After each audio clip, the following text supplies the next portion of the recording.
Oh, all right, here we go. We jump back in. So welcome back, Olly, and welcome to everybody out there. Olly, I think we have to talk about the OCR first up, don't we? I got that wrong. I got that very wrong. I rang up Adrian.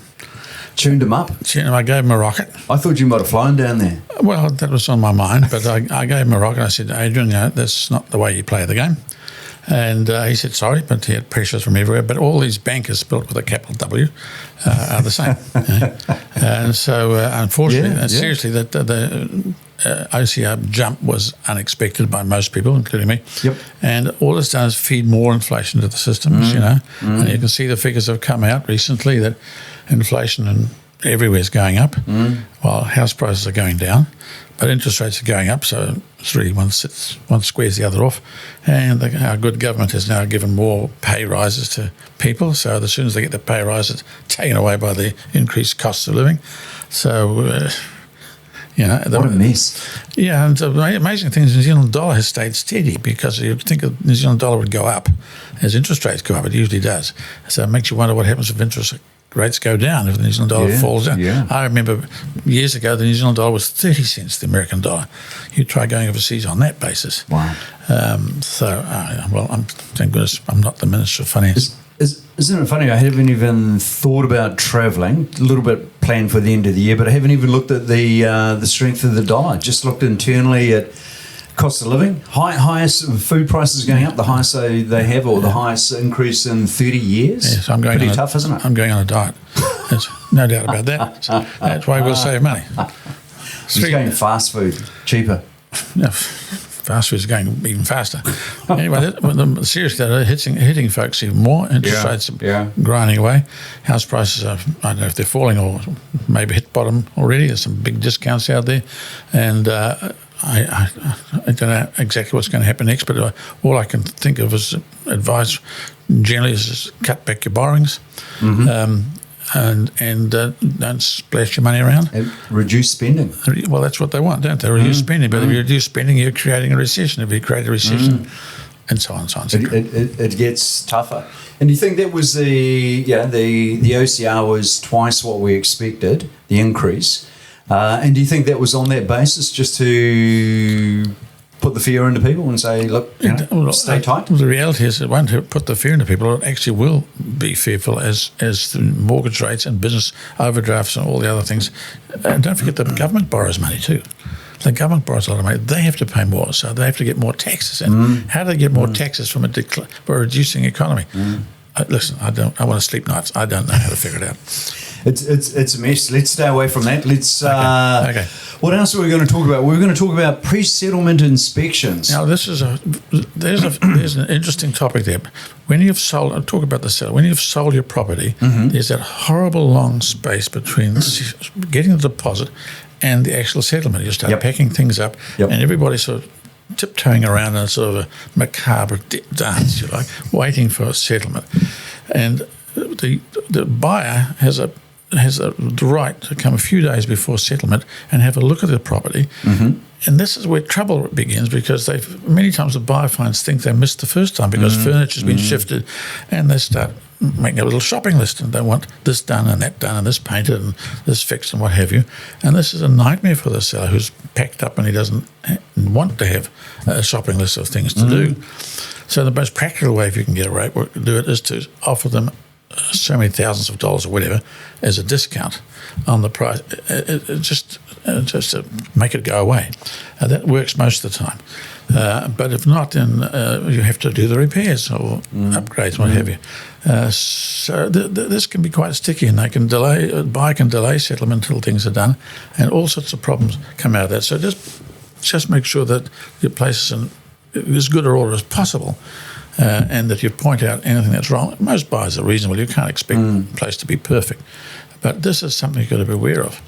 And then, you go. Yeah. We've put a lot of work into that. So what we do now, and this will be different from the past, and we've done it for a few years now, there's literally pages of checks to go through. So you'll do the agency agreement with the vendor, and then you need to have almost a separate meeting. And we're now trawling through the house, checking absolutely everything. And unfortunately, with experience, it is the things that we've seen literally come unstuck before, where there's been something broken, something not working, the elements on the stove aren't working, or we've got wooden joinery, and somebody, sure enough, they painted everything, but they painted it with the windows shut, and now they don't open, etc., etc. Yeah. So you can get further back in the process, I think, and try and tidy that up. But then you've got to make sure you disclose that to the buyer, and the buyer knows what they're buying, don't you? That's right. But the unfortunate thing is the agent by then has got his commission, because the commission has been paid out of the deposit that was paid up front. So the agent's just laughing quietly, and as long as it's not his fault or her fault. And then, as long as it's not their fault. As long as it's not their fault. But usually they get tied into the middle of it. And then comes the settlement itself. Yep. And that can be interesting, because sometimes, and especially in funny times like this, buyers fail to settle. And they fail to settle. Now, this is very important in these times. If a buyer fails to settle for whatever reason, you as the seller, vendor, you're in a bit of a bind. Now, the first thing you want to do is get your knees under the table and find out why. And the second thing is, just hopping sideways, if you've got an agreement and a person's supposed to settle, be careful, don't rush out and buy something else. Yeah, absolutely. That's because you create a chain, and you're caught in the middle of this. So only buy something else subject to the settlement of your place in writing. So everybody knows it's just the way it goes.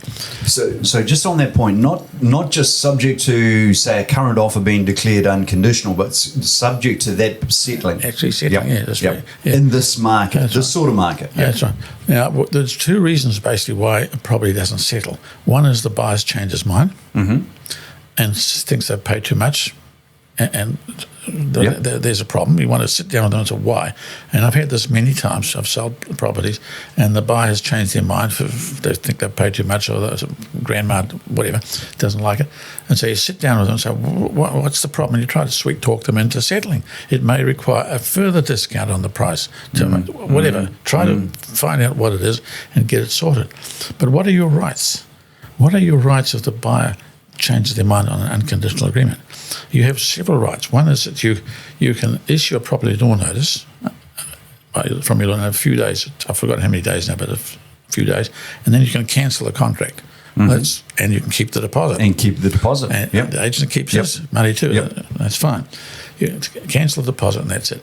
The second right you've got is to sue the buyer for specific performance, which is a heck of a long process, but you can force them to do it. And the third thing is you can resell the property, and then if it sells for less, go after the buyer for the difference you've lost. Yeah, that's it. Again, it's a long process. So you want to avoid all those sort of things. And unfortunately, we're sitting in a market now in patches all across Auckland, but in certain patches worse than others, where that's starting to happen. And we've actually seen that through the real estate industry.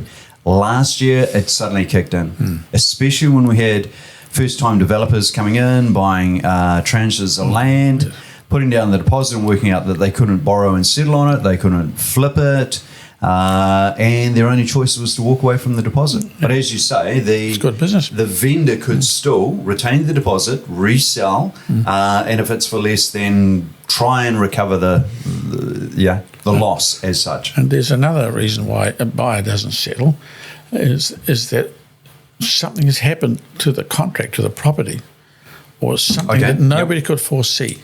They intended to settle, but something happened they couldn't foresee, and the contract is frustrated, if you like.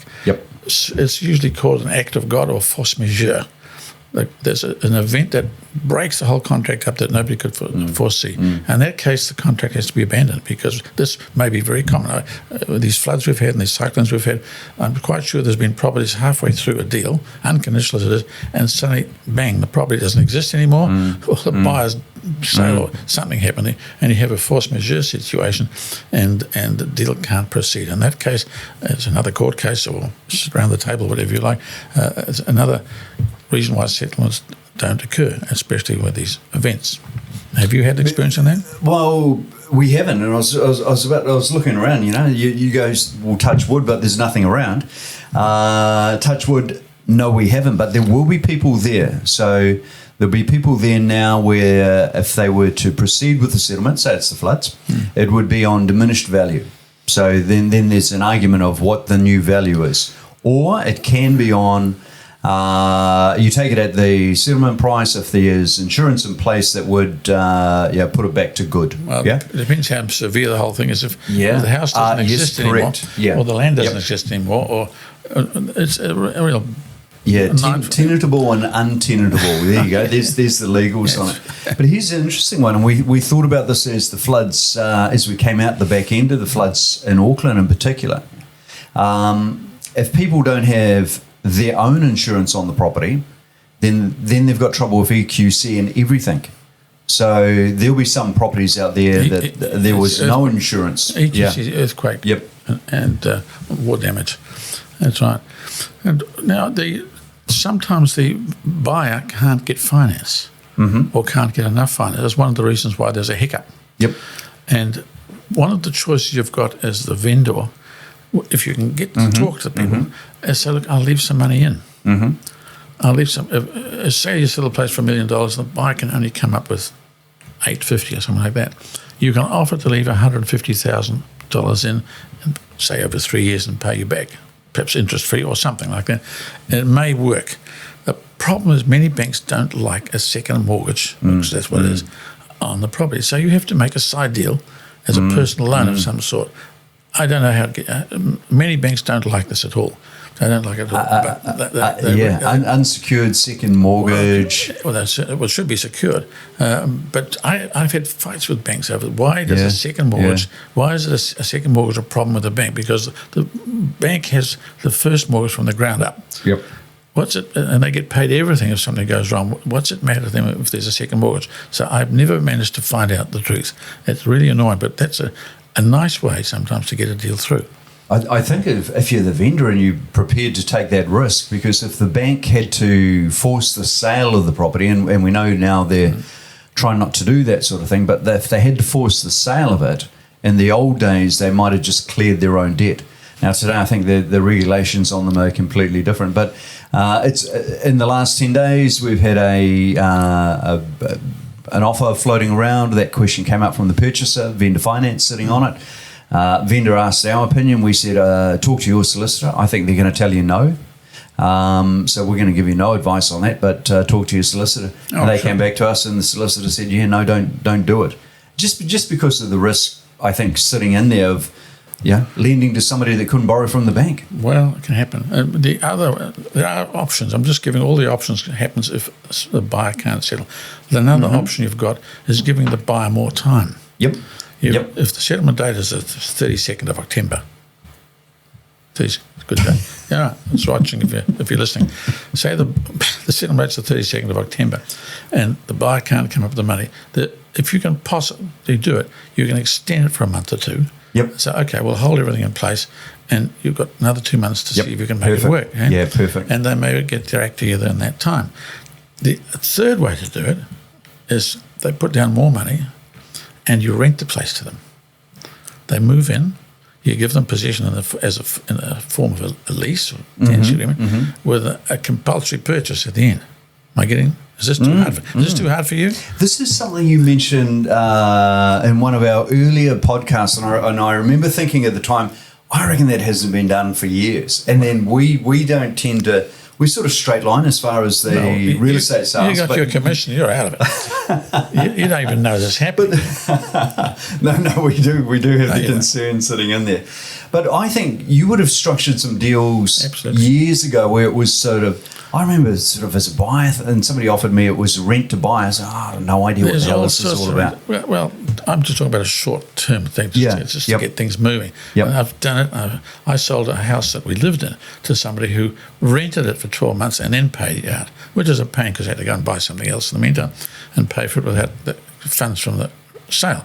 But they paid the rent and they eventually settled 12 months down the track because they couldn't settle up front. Wow. But the deal was good enough for me to wait 12 months, which it was a pain. Did you move out or just cohabit with them? No, it wasn't that nice. No. Steady, Eddie, steady. Calm down. Yes. No, we moved out. Sorry, folks. Yeah. control yourself, lad. And we moved out, and they moved in. It was their place, and they did what they liked with it. And the arrangement was that they paid the rates and insurance and so forth. It was a different arrangement altogether. Yeah. It was a long-term agreement for sale and purchase. Yep. That's what it was. And you can do that. You can do it for years if necessary. Did you do any of the rent to buys? Yeah. Yeah. How did that work? Well, rent to buy is a sort of modern word. It was actually done on the basis that the person would pay a small deposit, which you received, which would go towards an agreed purchase price, and then they rented the place for up to 3-4 years, and they paid the rent. And at the end of during that time, any time during that time, they could pay out the balance. And you could sweeten the deal by saying a proportion of the rent you've paid will go towards the purchase price, just so I didn't feel it was dead money. And that worked very well. And you didn't oversell. There's no point in overselling the place because they wouldn't get the finance. So it gave people 2, 3, 4 years, and you had to wait all that time. Yep. So if you had a mortgage on the place, you paid the mortgage, and they paid the rent. So hopefully the two carried on. It worked. It was called a long-term agreement for sale and purchase, or sale by agreement, or nowadays rent to buy. Sometimes there's other words for it. I can't remember now. But it's the same thing as extended settlement to give people time to get their act together and pay out. But you can also have the same arrangement with an option to purchase. They don't get any money back at that stage. So they have an option to purchase, and then you can tweak the thing around which price are you talking about, today's price, tomorrow's price, or an agreed price, or whatever. Agreed future price. The whole thing is to get the property moving. Yep. Okay? So that there's a beginning, a middle, and an end. Yep. Especially for a developer.